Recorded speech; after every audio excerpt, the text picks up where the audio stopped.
It's the main areas that I want to talk about with chipping, understanding some concepts. We're going to putt before we chip, anytime we have the chance to. If we can't putt the ball, we're going to elevate the ball, depending on where the pin is. Now, I was with one of the students yesterday, and the basic ratio that you can apply for, say, your sand iron would be 50% carry, 50% roll, kind of roughly there. For pitching wedge, it's going to be sort of 30-70. Yep.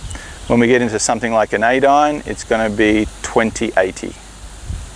Yep. Or we could say 1 to 5 if you want to go that way, whatever's easy for you. Now, why that's important is when I see a pin position and I'm off the green, so we know most of the time we're going to be chipping the ball. I'm going to look at, let's just take a slightly different example. I'll move the ball back just a little bit. I'm going to the short pin here. I'm going to look at the shot and say, how much fairway ground have I got to cover? And where's the pin? And obviously from that angle you can see it really well. Safe to say this is about 50% correct, and then I'm 50% roll. So I know that my sand iron's pretty much going to do the job, give or take. Yeah, uphill, downhill, that sort of thing. So that's a pretty simple, choice for me. I'm going to take my sand iron, try and land it roughly where that first stick is, and kind of roll it down there. And we could take the same distance, I should say the same shot here, and just change the pin location, which happens all the time. I've got the back pin. When I look at the shot, fits right into that kind of 1 to 5, doesn't it? 20% carry. If I thought about, I'm sticking to the idea of the landing zone's always going to be towards the front of the green. How much roll have I got? It's 10 to 20% carry, 80 to 90% roll.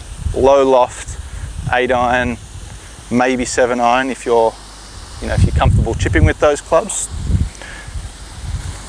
And it's the same basic swing. All I've done is change the loft. I didn't even hit that really solid. I can roll it all the way down there with a very minimal technique. I would say the ultimate goal is the target, obviously. But we could say there's that would be the secondary target. This would be the first target.